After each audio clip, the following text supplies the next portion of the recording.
Hey, welcome in everybody to the next edition of the Sports Phanatics News Podcast. As I am joined by a very special guest in this edition of the Sports Phanatics News Podcast, RotoRob. Again, we had him on. I want to say it was a little over a month ago at this point. Days clumped together, and I think Rob would agree with me when it comes with that, right, RotoRob? It's all a blur, man, but I definitely remember being on your show and happy to be back. Thanks. Yeah, very happy to have you back on. It's the exciting times of the year for both two of the four major sports in the NBA, who's in the finals with the Warriors up, and the NHL, who the Colorado Avalanche just went up 1-0 yesterday with a key late tally that was able to get them that. So we're going to talk about all of that. We're going to talk about some NBA and NHL free agents as well that are key free agents, and maybe if RotoRob is a guy that's like one of those under the radar guys that's probably could become a key free agent, we're also here about that. But we'll get right into it. First and foremost, we should kind of talk on what's on the cusp of the beginning of people's brains that just happened last night. I thought that first, other than the fact that the goaltending wasn't the sexiest thing in the first period by any stretch of the imagination, and I am a big goaltender guy, but I thought that game was a very fun game. For a first game of the Stanley Cup, that's kind of what I wanted to see. You had action early, you had good back and forth. What I was surprised about was how good the Avalanche came out not playing for 9 days.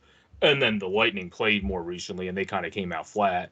They did show an answer, though, and their answer was really good. Palat's been a freaking behemoth in this playoffs, and then Sergachev has been one of the more underrated defensemen probably in the postseason. So I think their battle back was great, but it's just that's the Avalanche for you. You can battle back against them. And that's kind of the same with the Lightning. That's why I think this series is going to be one of the best of all time because both teams, you can punch them 85 times, but they'll figure out that way to get back up. And that's why I think this series is going to be so fun. Yeah, absolutely. Unfortunately, I had to miss game one because I played baseball on Wednesday nights. And by the time I got home, it was too late. But I did watch some of the highlights, and you're absolutely right. Some of those goals were like, But, I mean, going to overtime in game one, how great is that? Now, Colorado, I mean, man, have they breezed through the playoffs so far. But this is the big test. They beat the two-time defending champs. And yeah, rust, I was wondering the same thing, whether it would be a factor. But other than that second period where they let Tampa Bay come right back, it was a pretty close game, and Colorado prevailed in the end. We'll see how this goes. So far, so good. Yeah.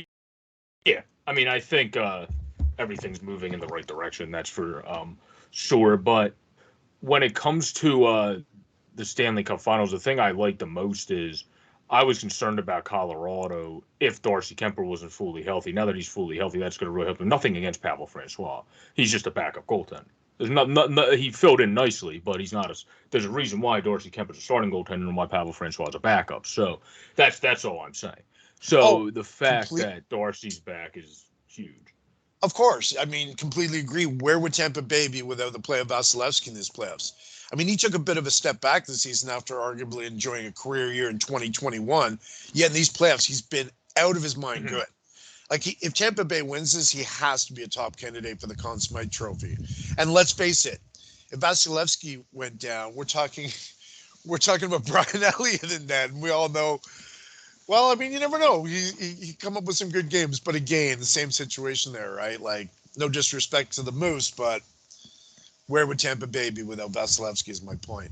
Yeah, Moose is a good backup, but that's what Tampa always gets in backup. That's why they really liked Louis Domingue. You just need somebody that's a great leader, a fun guy in the locker room, and you're the perfect backup to Vasilevsky because you get to play about 65 games anyway. So that's pretty much what they look for in the Tampa Bay backup.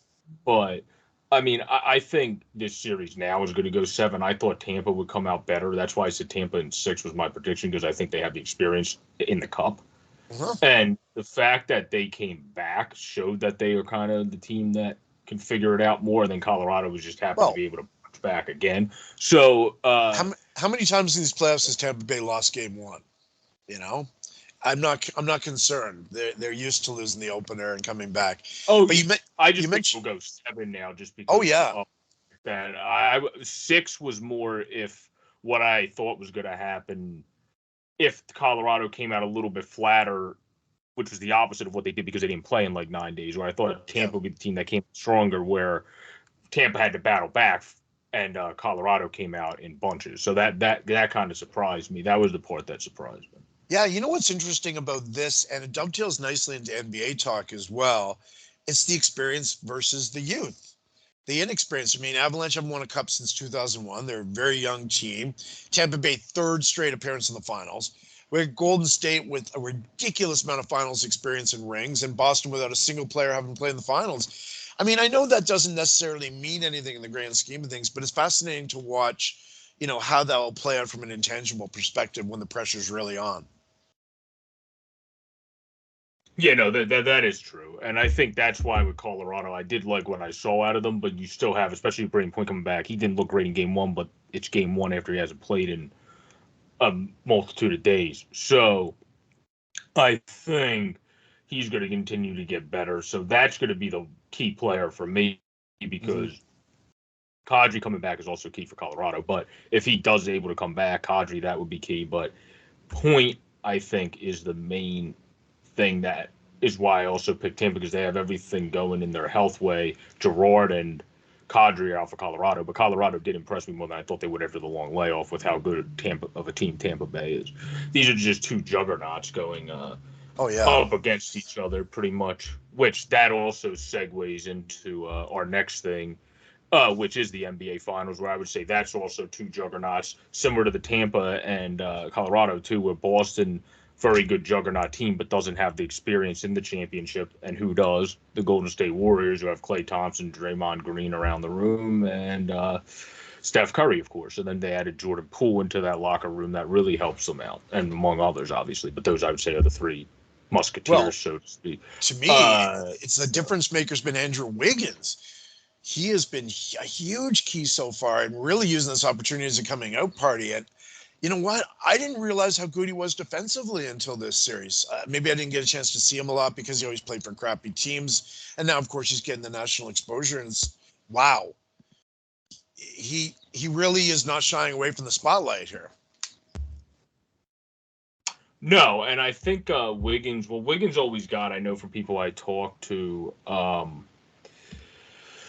he always kind of got that, like he scored the bland, he would drop like 18 to 20, but it was kind of those mixing points where you never really necessarily noticed him on the court, where now he's becoming a noticeable commodity, and that's kind of the difference that you've seen with Andrew Wiggins, I think, this year into past years of Andrew. Like he would score the 18 to 20, but it would basically be behind the scenes, and you would look at the box score to be like, oh crap, he scored 18 points. So like it was kind of one of those things where now he's a very noticeable player. He is, and I think what's actually helped him is taking the expectations off of being that go-to guy, the pressure of being such a high draft choice, to being clearly not the man they need to score like the way Steph Curry does. So he's like a complementary scorer, and that has really allowed him to blossom. I mean, the guy's athletic, solid defender, really versatile in what he can do. And I mean, even the Warriors have expressed surprise by how well he's performed. It's a great fit in Golden State. No, I think so too. And I think with that team, it's also Andrew Wiggins doesn't have any pressure on him playing for the Warriors. And you have Steph Curry, Jordan Poole developing into a budding star. And then you have Klay still there that have been the chip guys. He's coming into a bunch of guys that take the defense away from him. So it also is really going to help him out. And I think it was a perfect fit for his career. So yeah, I definitely would agree with that assessment. But I know on the JB and Steel show that I do with Steel Flyers from the Steel Flyers Network, we talk about whoever won Game 5, which ended up being the Golden State Dub Warriors, would win the series. That's kind of with the way the series is going, I felt about it. I don't know if the Dubs will win in Boston, but if it goes to Game 7, that is in San Francisco. They still play in San Francisco. So the and that will, I think, be them winning anyway. But if they win in Boston, then that just makes it easier for them. But if they come back home, I think the crowd in San Francisco and in Golden State with the Warriors, that's a barn that's just going to rally them to the win, where that's why whoever won Game 5, they now have the home advantage again, because even if they lose tonight, well, they're the home team for Game 7. So I think the cards are kind of in the Warriors' favor at this point, not the Celtics. Well, that certainly stands to reason, but do remember that Boston came back against the defending champions down 3-2 to win that series. in 7. So, I mean, they've been up against the wall before and responded. So I don't necessarily disagree that this looks like Golden State's year, especially with Boston on all their turnovers, and they haven't really played a complete game yet in the finals. We've seen bits of it, but not a complete game. So having said that, I'm still not ready to count the Celtics out just given their recent history.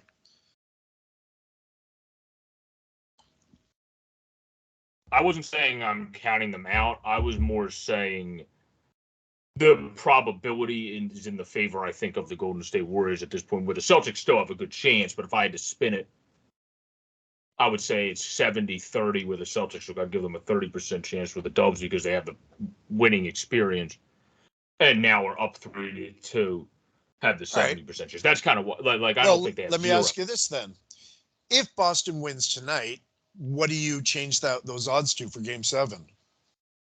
Or does it remain 70-30 in Golden State? Probably still just go to 60-40 because Golden State's at home. I think Golden State's home advantage is one of the better in the league. So I feel like it would drop a little bit, but it wouldn't go in favor. It wouldn't go 50-50. It would still be in favor of Golden State to me just because they set themselves up to if I was a team and I was on a team and blessed with the ability to ever be that good, I would want to set myself up to, we never want to lose, but if we do screw up and unfortunately lose Game 6, well, we're back at home to win Game 7. So, that's what you play all season for. Exactly. Yeah, the hammer. So that's why I think they're in a good spot. So, yeah, there's something to be said about pressure. I mean, no, Golden State has the experience, as we've talked about ad nauseum, but just to offer a differing opinion, I suggest those odds go lower to about 53-47, in my opinion. In Golden State's favor if we hit Game 7. But I'm not sure it's 70-30 right now. I would start it from slightly lower, maybe 65-35. Maybe I'm just, nitpicking there. But I think it'll be a little bit more even if Boston wins tonight because there's the pressure factor. But it'll be fun to see how it plays out. Can't wait. No, yeah, I agree. It's going to go down. That's why I dropped it a little bit. But I just believe in. I've always kind of been one of those people that if you have the experience, that's why I think Tampa's going to still have a better chance to win the cup in the end because they can get knocked down and they have the experience. Guys that already won the cup twice, some 3 times if you count Pat Maroon. And then Corey Perry's won it already too. So you have a lot of guys that won the cup in that locker room. So I think that plays in my head more than I think it does in some other people. So that's why usually I lean towards those teams. Where Colorado to me is like, this is if they lose the year before they win, so to speak. Like it's almost like this is going to be the year where they were Tampa a couple years back where they're like, okay, screw all of y'all. Move out of the way. We're winning next year and we're getting whatever we need to get over the hump. And that's kind of where if they lose, I think if they win, then I think they're actually ahead of their curve. Where I thought this was so like that's kind of where I think the Avalanche are at. Like there's a couple other teams like the Wild with how far they got, I think are ahead of their curve, and they've progressed quicker than most people would have anticipated. So I would put the Kings in that bucket too. Yeah, the Kings are too. Well, the Kings are one of my favorite teams because I've been an adorer of Anze Kopitar since he got drafted. But he's a guy that I'm reaching out to the Kings actually to try to interview, so we'll see how that goes. But I've always loved the Kings because they always just played with most of their coaches. There's been a couple examples, but usually they just played the right brand of hockey even when they sucked. They were a structured team, not like the Flyers last year that didn't know what the hell they were doing from their backhand. So they were always a fun team to watch, just a fundamentally sound team to watch. I think that's a good way to put it. Well, I will say this. I agree with you about Tampa Bay and the experience factor, and I was probably leaning towards them as well. But if Vasilevsky is going to play like that on a consistent basis in this series, Colorado's winning this thing. Oh, I agree with that. I full-heartedly agree with that. Yeah, that's spot on. If Vasilevsky's off, Colorado's winning it because then he's even with Kemper. Because Vazzy's one of the best in the world. Kemper's a very good all-star level goaltender. A very good all-star level goaltender is not Mount Rushmore. So, that's the difference. When Vazzy's at his best, he's up there on the Rushmore of goaltenders. When Kemper's at his best, he's up there on the Vezina candidates of goaltenders, but that's not the same thing. So, if if he comes back down to being on just the Vezina caliber candidate, then those two are kind of even. So then that definitely spins in Colorado's favor. Because if Vazzy retired right now, a lot of people would probably put him on the Vezina, or not the Vezina, the Rushmore of goaltenders, with Hasek and whoever else you wanted to include in the Rushmore of goal. Because there's about 75 different, depending if you're a big hockey history buff and you include guys from the 50s onward, or if you start at the 60s, or if you can't really start at the. I mean, shit, they were in there with their masks on, for God's sakes. You know, like, you got to give them their props. Yeah. There are some eras though, like if you go back to the 20s, you have to really talk around what the league, like you have to know the history of the league. Yes. Like otherwise you're just oranges. Because it's completely different. Yeah. The game's so different. Like even from when Gretsch played, he always talks about how different the game is now from when he played, that he would love playing in the openness of the league nowadays. With how open, like Wayne Gretzky playing and how open the league is nowadays without him getting hit off of the puck like he used to back in the day, he might score 250 points in a freaking.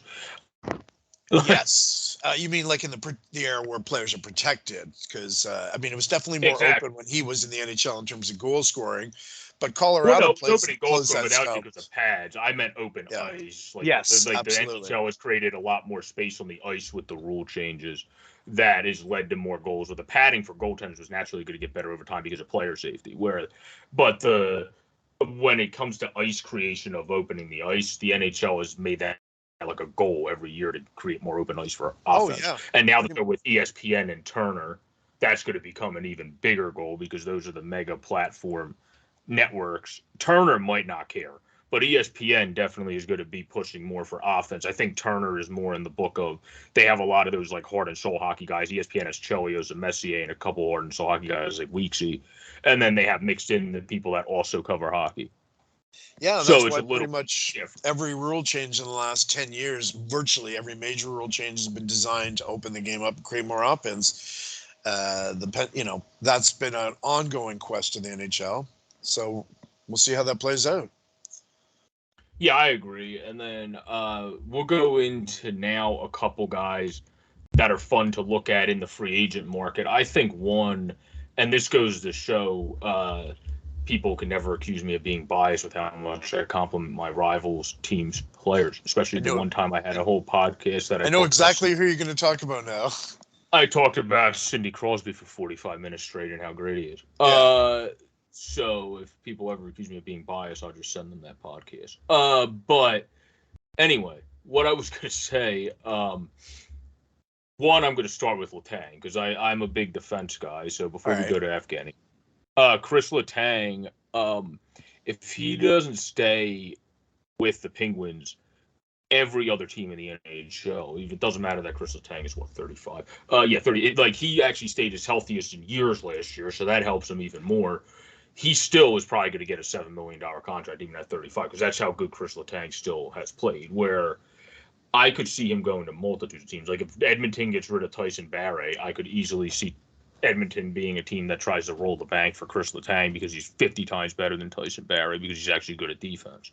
Mm-hmm. Where Tyson Barrie's literally only good in the offensive zone. So I think there's teams, obviously if Philly somehow got him and took him from a rival, I wouldn't be opposed to that either because they desperately need somebody like that, but I don't see that happening in 7 million years. If it did happen, though, I would be happy. But I think the Kings are another team because they have money. I think the LA Kings getting a veteran defenseman because Doughty's health is a concern a little bit, where getting another guy that's a good righty defenseman and a great mentor for your young guys could be a good move for them for like a 2-year contract to Chris Letang maybe. So like there's a couple teams that I think would fit in to his boat. Winnipeg, if they could find the money, he would fit in with well too because they don't have a lot of veteran defensemen that are like to the upper echelon. All those guys are in their 20s. So I think he could even fit in there. Those are just like 3 teams that I kind of have off of the top of my head. Mm-hmm. Yeah, I know the Penguins want to keep both him and Malkin and let them finish their careers in Pittsburgh, but I just don't see how that's going to happen cap-wise.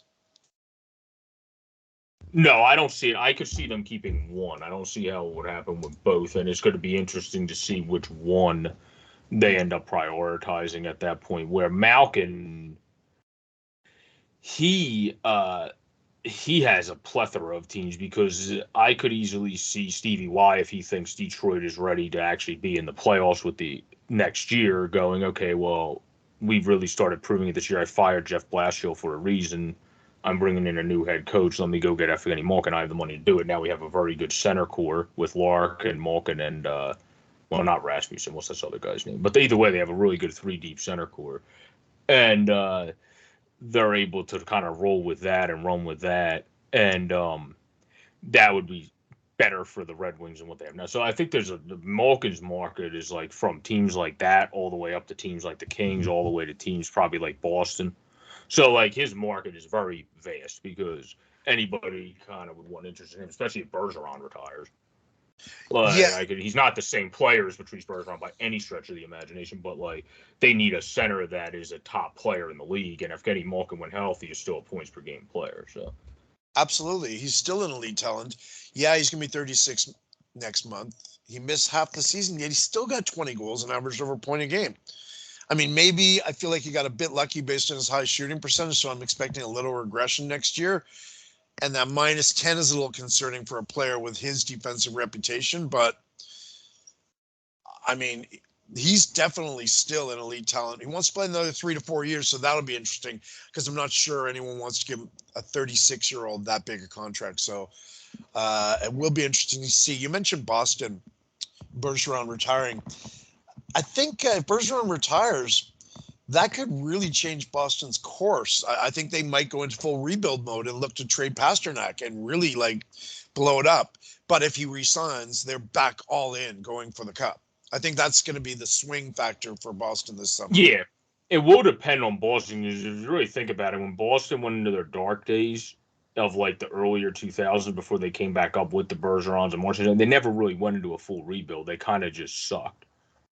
Like they're never really a team that's going to be like, cool, we're going into a full rebuild. They're kind of just suck for 2 years. And then magically get good draft picks, basically, and then go, okay, cool, this worked out well. And then that's kind of how, where, I don't know, Boston to me never struck me as a team. Like, maybe they'll do it finally in the current era where more teams are rebuilding. But their culture of a team never struck me as a team that will ever go into a full-blown rebuild.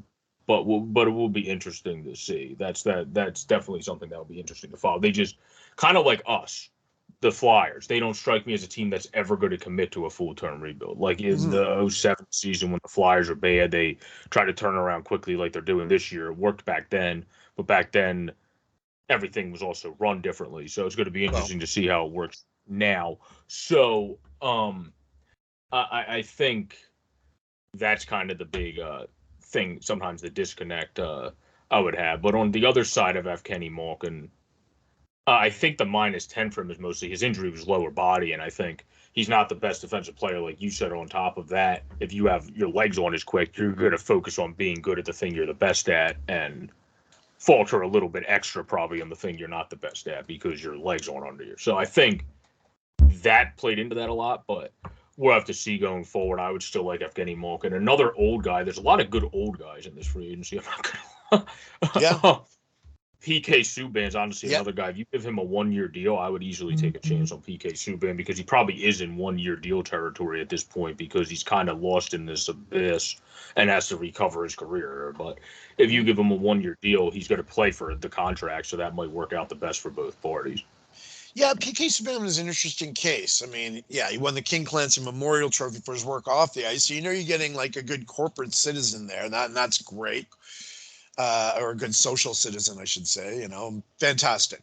But on the ice, I mean, it's now 4 years since he had double-digit goals and just 5 this season. I know it's pretty hard to rack up goals when you're playing on the same defensive core as Dougie Hamilton, but I'm not sure he's the offensive force he used to be. And, if I'm paying for more of a defensive defenseman who contributes a little bit offensively, that's going to affect how much money I'm willing to throw at him.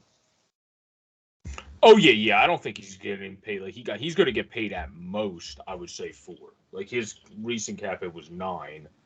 I would say he's dropping drastically. I think the most he'll get paid is 4, and that's from a team that really just wants to give him a shot and doesn't really have a ready defenseman at all that really fits his characteristics. So they're basically just gambling. Like, I don't even see most teams trying to pay him that much unless I would say his market is more in the 2 to 2.5, but teams usually pay above market price. So okay, well if you're saying 2 to 2.5, that basically puts him at a number 4, number 5 defenseman range, right? yeah, but that's what PK kind of is now. Like, PK ain't a top 3 defenseman anymore. If he can't realize that, then I don't know where he's going to end up, because it's just his performance hasn't been a top 3 defenseman in a while. If he can get back up to being decent and adequate, like, for example, a perfect example is Jack Johnson has been obsolete for the last 5 years, and then goes to the Avalanche this year and now becomes a good average NHL defenseman again at the age of 35 somehow. So, like, Well, there's a lot of examples for if you go into the right situation, it can kind of work with you. Where for me, I think PK would work if they don't get Letang, because I see this being a kind of like dream move for LA. PK, I think, is a perfect 1-year deal for LA because they need more puck moving from the back end to get to their forwards, and their forwards are continuing to develop. Their defensemen are continuing to develop, but they had health concerns with defense last year, so PK will be your like 5th, 6th, or 7th guy when you sign him to a 1-year or 2-year deal. Probably 5th or 6th if you do 2-year. If you do a 1-year, he could be your just whoever. If he makes it as a starter, he does. If not, you do whatever. But I would say LA could be a team that has a chance of looking at him because they have the money to take the gamble, and if he does get going again there, his characteristics are really going to help the King. You know, it's interesting you mentioned Jack Johnson and his bounce back year with Colorado, because I was looking at that Avalanche defense. I mean, when we're talking about the finals, we didn't really get into it, so I don't want to veer back into that necessarily. But I'm pretty sure if I played as a number 6 defenseman in Colorado, my numbers would be pretty good too. Like, look at that core. Bowen Byram, 4th overall pick in 2000. Bednar is a coach that loves coaching a defensive North style system. So when you have that as your head coach, it's also going to help you fit in nicely. Yeah, well, I mean, just blown away by that core. Just absolutely blown away. And Girard's underrated, in my opinion. Like, people knock Samuel Girard, I think, because me and my friend Pirlo that do podcasts about that all the time, when you're a smaller defenseman, a lot of people just assume you suck defensively. I don't know why a lot of people just assume guys that are 5'11" suck defensively. But a lot of people do, where if you actually look at Girard, he gets knocked more than his numbers actually show. Even when you look at his underlining numbers, like I follow JFresh, and that's where I get the analytical side of stuff from. He is getting a lot damn better each season defensively, and is a very good power play puck moving defenseman, where he's a bigger loss in this cup for me than any other series, because the power play is big to beat Tampa. Like, there's whoever's good on special teams, because 5-on-5, yeah, both teams are great, but then that's why whoever's great on special teams is going to kind of take the icing on the cake, probably. Well, to build on your point about small defensemen, I mean, that's completely unfair. Usually small defensemen are faster and mobile. I mean, otherwise they wouldn't make the NHL, right? You don't bring in small defensemen. Look at Timo. He's one of the best Flyers defensemen of the 2000s era, and what was he, 5'10"? Yeah, he was a small guy, but he was solid. Like, I'm talking about guys that, you look at and think you're going to get pushed around in the NHL. But then you look at the big guys who do the pushing around. Well, let's go to Risto Ristolainen, who's just an absolute beast. But, I mean, is he really helping the Flyers by bashing people around, putting himself and sometimes his own goalie out of position? You've got to look deeper than that. Not. Yeah, he's literally, like, the thing with Risto is he has more talent than this guy. But what he is he needs to realize, like Eric Gabranson did under Darryl Sutter, what he's not. And he's never had a coach that's made him realize what he's not at the NHL level yet. And I think that's been the problem. He's trying to be more offensive than he actually can be at the NHL level. Yes, you did it at every other level, but it's not working. Like, be the shot blocking, bash the guys at the blue line. But, like, Eric Gabranson used to do that his entire career. He would hit somebody, be well out of position, and whoever was his defense partner, just like Travis Sanheim with Risto last year, is like, oh, sweet Jesus, what the hell are you doing? And then had to try to guard a 3-on-1 himself.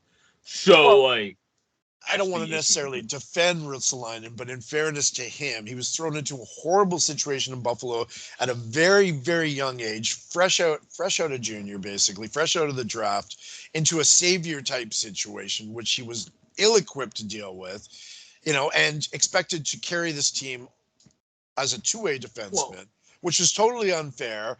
And I don't think he ever really had the opportunity to really find himself and say, this is who I am. So you're right. I mean, he hasn't had that situation, but I'm not sure it's completely his fault. No, That I don't doesn't think it's necessarily completely his make fault, it better. Yeah. You know what I mean? With Buffalo, it's not completely his fault. Here, though, I think he could have looked a lot better other than just the hitting and shot blocking, because Travis Sanheim last year was our best defenseman. Oh, clearly. So he was playing with the best defenseman on the team, and that still didn't magnify his play. It just made him look a bit better than when he was with Buffalo, which is not saying much, because until this year with their new head coach, where it seems like with Adams and they're moving in the right direction, they were not showing any signs of moving in the right direction. So that doesn't really say much. So I think Risto with Torts, that's the coach that I think is honestly going to have the chance. It's either he's going to really hit with Torts, or all hell is about to break loose between them. Look, there's no. Yeah, we've doubled down, so we have no choice but to watch it play out. No, that's what Mark said for that show that's coming out. He said either way it's going to be hilarious, because we're either going to watch John Tortorella somehow rectify this basically like shithole, or you're going to see it all crash and burn. I was talking about Rizzo specifically, but yes, Tortorella is a whole other discussion of madness. Absolutely. It would be, you know what? A friend of mine who's a Flyer fan basically summarized and say, hey, at least the Flyers will be entertaining this year. Like, interesting, from that perspective. Like, interesting, like watching the Titanic sink. Because who doesn't like watching a huge ship sink? Oh, yeah. I mean, yeah, there's a lot of it, like the action, like all the Tom Cruise action movies that he's in. Obviously, Maverick is one of the most popular movies out there right now. I've watched that movie 8 times now. So, yeah, I would recommend watching that movie, obviously. Yeah, there's a lot of film kind of took a dark period for me. Like, I watched a lot of film when I was younger, then got bored of Hollywood, and then lately I think they're starting to put out in the last like 5 to 7 years stuff that has interested me more, and not just the kind of slap like awful written movies, but they're just funny because of like how bad they're actually, like The Room, for example, like stuff like that. Like, it's supposed to be written seriously, but then it ends up being funny because it's not written like well.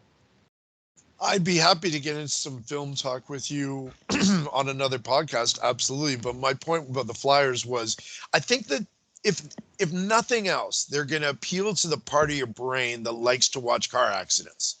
You know what I mean? Because there is a part. They're going to appeal to the part of your brain that likes to watch old school hockey too, which is what I think the Flyers wanted, because this is a hire that, from at least from everything I gathered, that it seems like from the firm they hired, Bobby Clark and Holmgren were basically the ones that convinced Scott to do that way. So essentially, the alumni were the ones that hired the head coach, if you want to like go by that domino effect. All right. So and if that's the case, I don't necessarily mind it, because I like old school and I like kind of getting back to them. But you can't play just at that style in today's NHL, because if you do make the playoffs, we saw it with Nashville. Nashville with Hines tried to play every game at full throttle, and then they were chalked by the playoffs because they were all beat to death. So, like, you have to be able to balance it to an extent as well.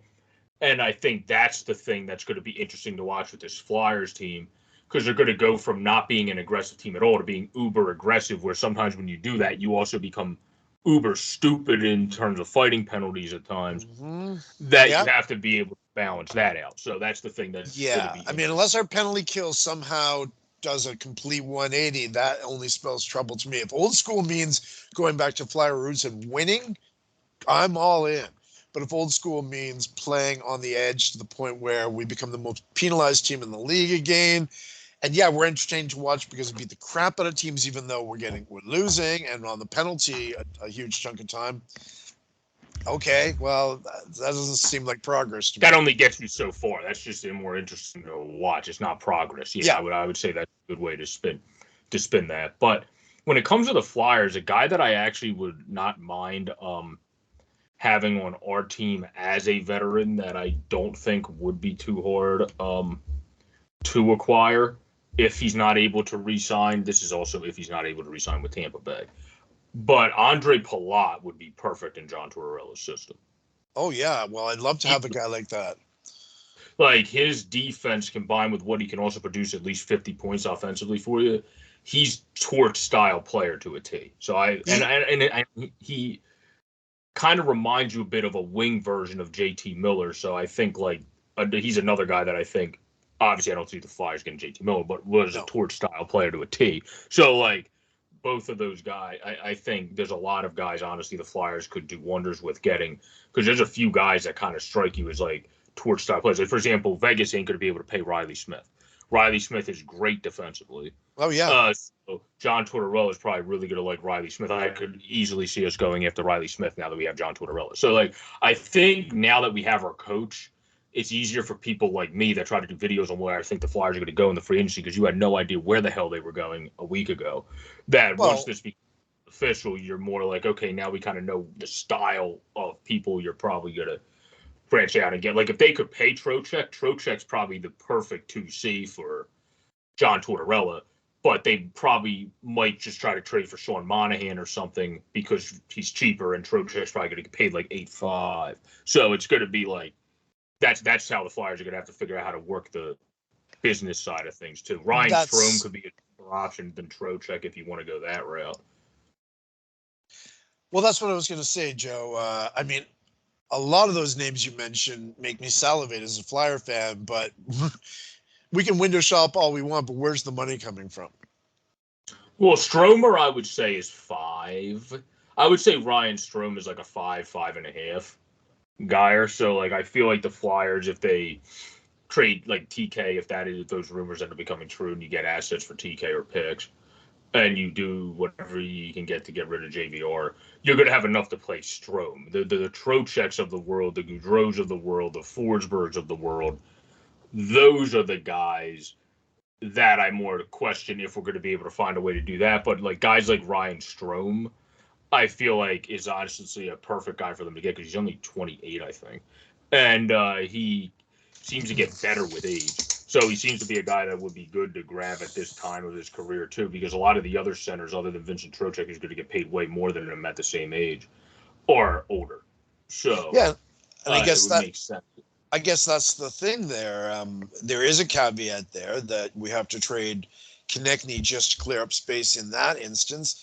And some would argue that trading Konechny at this particular juncture, when his value is not as high as it could be, is a mistake because perhaps his best value is with us, given his upside, or at least until he gets super hot, like comes off a really big season. We feel like he's not in our plans. But I'm not convinced that the Flyers should give up on Konechny as a building block. I'm not totally convinced they should, but the problem with TK is ever since, like, I've always been more confident in TK, so therefore whenever I do talk to people, they tend to try to set me straight with TK just because of how much I liked him. So, and like him still, but like ever since that 24 straight game goal seasons, he had 3 straight goal 24 season. He's been solid, but he hasn't been TK. Like he's been playing like someone else.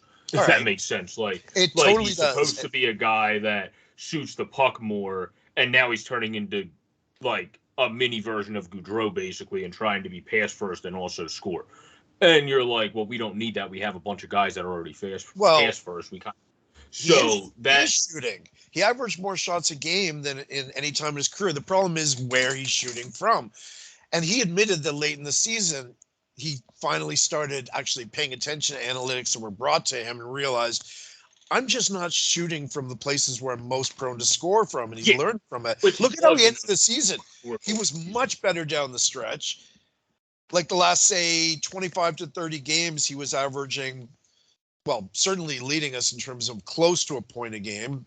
I can't remember the exact numbers, but they were more significant. And the goals were starting to come, not like we're used to, but with more regularity. So I feel like a full season of Konechny being in the right place at the right time, knowing where to shoot from, could send him back to 25, possibly even 30 goal potential. It's going to depend on his line mates because he's not a self-producer, but I'm not giving up on him. Yeah, I also think the big thing with Teeks is I don't think Tortorella is going to have too many guys in his lineup. For example, we saw at the end of the season, because of their chemistry from playing internationally, Morgan Frost and Owen Tippett seemingly get some jiving together.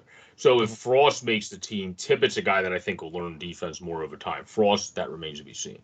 Where TK's also not very good defensively. So when it comes to if you just looked at John Tortorella teams in the past, he tends to not have more than like one or two guys in his lineup at forward that are just offense. So that's the other side of it, that when you have Tippett and Frost already, again, Tippett I think has the best chance to develop defensively. TK would have the best chance if he played more like, almost like when Knack played in 1920, was like a pest on the forecheck in the defensive zone, just like he was in the offensive zone. That's what would be best for TK, but he hasn't done that yet. He only does that in the offensive zone. But if he doesn't commit to defense, one of those guys is going to become an odd man out, and it's not going to become Tippett because the Flyers traded Drew for Tippett, so they're going to make sure John Tortorella likes Tippett, basically. Where one of the guys of Frost and TK, I think, would become an odd man out because Tortorella, I don't think, is playing two guys that are just offense. That's just my own opinion, though. Well, no, that's fair because I had not considered what Tortorella's hiring will do from the perspective of our roster. And if that's the case, we got a lot of changes to make. In my opinion, I think, I didn't mean to cut you off, but in my opinion, I think he might favor Morgan because I've got to, like, when I interviewed Morgan, he's become more accountable, and that's Fletcher's. Like, if you're not performing up to the ability of your full ability yet, the biggest thing, not Fletcher, the biggest thing Torts always says in past interviews he wants is just accountability. Like, yeah, I've sucked at this. I need to get better at this. I need to do X, Y, and Z. And at first, it didn't seem like Frost was the best at that. Now it seems like he's very good at that. So I think because Frost is more of an unknown and Tortorella knows he can kind of shape him exactly into what he wants, I think that's why he might favor Morgan, because Morgan might be more prone to listen to Torts because he's where TK's had a lot of success in the league already, but has kind of shaped himself into something that the Flyers are not want him to be, where they want him to be more of a guy that scores 24 or more a season. So it's a little bit of a different perspective. So I feel like it's going to be interesting to see where they go there. I think Frost is still in more of his molding period, where TK's still in his molding period, but that's if he will listen to being molded, basically. That's fair. I will be interested to see what, if anything, Tortorella can do to improve some of the players on this team. So let's bring it on. I'm definitely all in if he can do that. Yeah, and then we're entering like the home third here of the podcast. So I was gonna say I'll give it to you for the NHL, and then we'll get into for about 5 minutes the NBA free agents, and you can say your top three for that. But if you were going into the NHL, who would be, if you were a GM, your top three free agents that would be on your list? And then who would be kind of that one sleeper free agent that you're like, we should also target this dude? Well, I didn't necessarily prepare to answer that specifically, but I did jot down a few guys that were interesting, some of which we've already talked about, like Malkin and Subban. But one guy we haven't talked about, and it's near and dear to our hearts, of course, is Giroux. I mean, where does he go? The Panthers want to re-sign him. They're going to have to move some salary, but he wants to stay there. Panthers want to bring him back too, so something's going to have to give there. And I'm guessing he's going to seek probably about a 3-year deal and try to bag that cup at last before he finishes his career in Ottawa. So fascinating to see how that'll play out. Where do you think he's going to wind up? I honestly think if he doesn't wind up in Florida, because of the way they're building the direction now, and it seems like they're moving in the right direction and have one of the best prospect systems, I would not be shocked if Giroux thinks in the next 4 years Ottawa has a chance and just goes, well, if they get a goaltender, they're set. And then we'll just say, I'm going to my hometown now. I wouldn't be shocked if Florida can't figure it out, if he just says, give me a 5-year deal, Ottawa, and this is the last contract of my career. Huh. And then kind of just does it that way, because I do think the Senators could feasibly, if they get a good goaltender, win the Cup in 5 years, because their farm system's ridiculous. So Well, if I they mean, if he's willing to wait 5 years, he could have just stayed with the Flyers, right? Oh, yeah, but I think it's also, I don't look at things just necessarily from the playing on the team side of things. I try to look at it from the player's life side of things too. And obviously, I think Giroux might have interest in going, but like for example, the main reason the Flyers would get Johnny Gaudreau is not because the Flyers are in a good position to get Johnny Gaudreau. They're not in a good position to get Johnny Gaudreau whatsoever freaking ever. It would be because Johnny Gaudreau is like, I am a free agent. The team I want to go to is back home, and that is Philadelphia. And there's been some rumors that that's the case. And if that actually is the case, that's how the Flyers are going to get Johnny Gaudreau, because he basically told the rest of the league, buzz off. I want to go back home to Philadelphia. So like that's where if Giroux eventually doesn't get it from Florida and he basically says, not to that extreme extent, I don't think anybody say, but basically says, I'm just going to Ottawa, I want to return home, then nobody else is going to bother him, and it's basically just going to be him then negotiating with the Senators about returning home, which is what it would be with Johnny negotiating with the I think Flyers. The big difference there is the age, because obviously Giroux is heading towards his last or second last contract, depending on how long it is. Whereas I agree. Gaudreau won't be 29 until August. He's coming off a season where he tied for second in scoring in the league. He basically, his agent probably would shoot him if he said something like that, because he can maximize his value right now. If he desperately wants to come to the Flyers, don't get me wrong, I'll take him. But at what discount? Think here he would maximize. Yeah, I don't know if he would have to take a discount, because here I think the Flyers would want him so bad that they would do what, like they would trade JVR, they would trade TK, they would trade Lindblom, whatever they have to do to clear up the cap space to get Johnny Gaudreau. My perception is they would just say, screw it. We want to bring the hometown kid back home. We'll get rid of any of these. Hell, they just signed Risto to an extension. If that team wants Rasmus Ristolainen, I wouldn't be shocked if they're like, oh, cool, we just got $5 million off of our cap. There's $5 million to sign Johnny Gaudreau. Like, I think if when it comes to Gaudreau, they're going to find a will and a way if Johnny Gaudreau wants to come here, and it's not going to matter who the hell they have to get rid of, unless if it's probably Couturier. But, like, minus Sean Couturier, who I don't think they'll trade anyway because his cap hit's too high for his back concerns. I don't think they're going to care who else they kind of have to get rid of. Or Sanheim. I would say Sanheim, off of how well he did last season, he kind of seems to be in that Adam Pelech Islanders territory of ascending in his mid-20s, so I wouldn't want to trade him right now. But I don't think there's a lot of guys, if you're getting Gaudreau, that are necessarily safe, minus like 3 or 4 people. So you asked for a sleeper pick. I mean, I was looking at a couple. I was looking at a couple guys. Now here's a high-risk, high-reward sleeper pick for you. It's Evander Kane. Now, we know that he can be a total douchebag. We know that he's a powder keg that can blow up a team's chemistry, could wind up getting suspended for the whole season. Who the hell knows? Wind up dead. Like, freaking hell.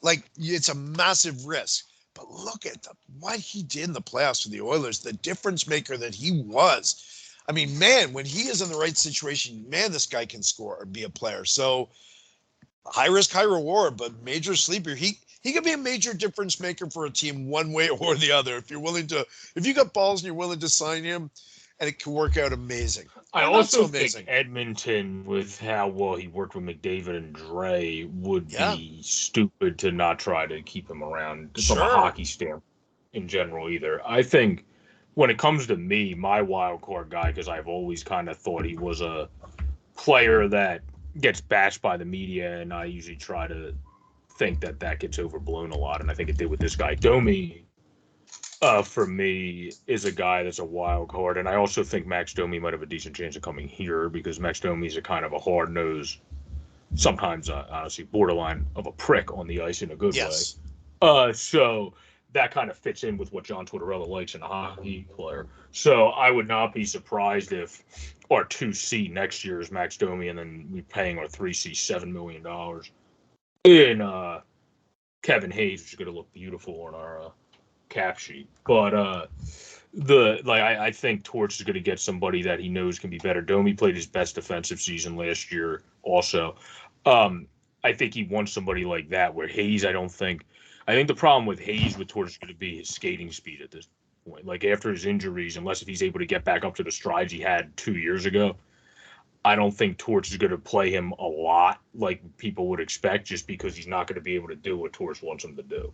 Where that's why I think the Flyers need to get another center that can do what, that is not Scott Lawton also, that can do what Torts wants him to do. Unless if Torts comes in and really likes Noah Cates and what he did in 13 games, because okay, well, this guy's great at defense and I'm obsessed with defense, so screw it, we're good. But like other than that, I don't really know. Or looks at Lazinski and goes, he's fast as shit and good at defense, so we're fine. We'll figure out how those guys work, and if needed, I'll tell you to trade for somebody in December. So it depends which way he looks at it. But if he looks at it as I want to mitigate that risk before the season, I could see us getting someone like a Max Domi. Okay. So you wanted me to throw some NBA names at you there, because yeah, that would be the last thing as we're wrapping up. Yeah. You know, I jotted down some notes about a few players, and two of them are really interesting because they could become free agents, but they have player options that they're expected to pick up. And one of them is John Wall, who didn't play at all last year, waiting to be traded. And of course, he's faced a recent injury issues that, you know, are big question marks. But the last time he played, he's still an amazing player, showed he can produce decent scoring numbers, facilitate an offense. He's expected to pick up his option with Houston, but they would desperately love to trade him still. So, I mean, why would they want to pay him 2 years in a row to sit on the bench? And a similar situation with Russell Westbrook in LA, because they'd love to get rid of him on the one hand, but he's expected to exercise as our option. And now that they have a new coach, they keep saying complimentary things about Westbrook, like he's a big part of this team, blah, blah, blah. We know he didn't fit in well. Sounds like LA's going to suck it up and once again go for it with Westbrook in the lineup. And I think that's really, really going to be fascinating to watch. The third name is someone you might want to pipe in, is James Harden. Because I know the Sixers fans have their frustrations with the beer, and that's something we talked about last time I was on. But this trade certainly worked out a lot better for Philly than it did for the Nets. He played big minutes in Brooklyn side, more in Philly, but his bucket count dropped substantially with the Sixers. His shooting took a big step back this season and was even worse in the playoffs. And I'm wondering, if you're signing for Harden, which Harden are you getting? You know, the MVP candidate, the guy that likes to defer. And we talked about that in the past. Does Philly try to re-sign Harden, or do they let him walk? No. Yeah, that's a very good I completely concur with that point. Very good point. I think at this point with Harden, you're at a time of like, you really have to come down to the decision in like the next few weeks and sit down with Morey, sit down with Doc stuff, because you can't let this linger on. Somebody else will grab him, and then you have to go try to grab a Bradley Beal or something like that. So yeah, I agree with that. I think somebody, to me, that's always an interesting free agent. I've always liked this guy as a shooter. I think any team that just wants a good shooter should go out and get Joe Ingles. Joe Ingles? No, Joe Ingles, the lefty. Joe Ingles, sorry. I just dropped off for a second. Yeah. He's a great shooter. You want a shooter and scorer, Bradley Beal's available. Kyrie Irving comes with his own brand of question marks guys I'm looking at, Gary Harris, Zach LaVine, Ricky Rubio. There's some big names out there. You know, the team I'm going to pay most attention to this offseason is Brooklyn. They were built to win a title, but they didn't wind up winning a single game in the playoffs. And they may have as many as 9 free agents to deal with this summer. And oh my God, what are they going to do? And you know what? I say good on them. I love seeing Brooklyn struggle because I'm not a fan at all. So I'm going to enjoy it from that perspective. Yeah, that's true. Yeah, I'm not the fan of the Nets either, being a Sixers fan. But RotoRob, I really thank you for joining. Hopefully after the draft and when draft stuff goes on, it would be fun, like I told Mark, to have you guys on after that so we can talk about if we're mad, happy, sad, in between, whatever we're feeling after the drafts for the NBA and NHL. And if the picks get traded for either or both, what we're feeling about that as well. But everybody have a great, safe, and pleasant day. Did you have anything you wanted to share, RotoRob, before we go? No, just follow me on Twitter at RotoRob, and yeah, that's about it. All right, well, thank you for joining us for this edition of the Sports Phanatics News Sportscast, where we went into the Philadelphia 76ers, the Philadelphia Flyers a little bit, and we talked about the NHL Stanley Cup and the NBA Finals. So we had a big four-pronged show together for you that was a pretty decently longer show than we expected to go, but, it was a good flowing show, so I think you'll all like it. Stay safe, everybody, and peace out. Please continue to hit that sub button down below. Really appreciate your love and support this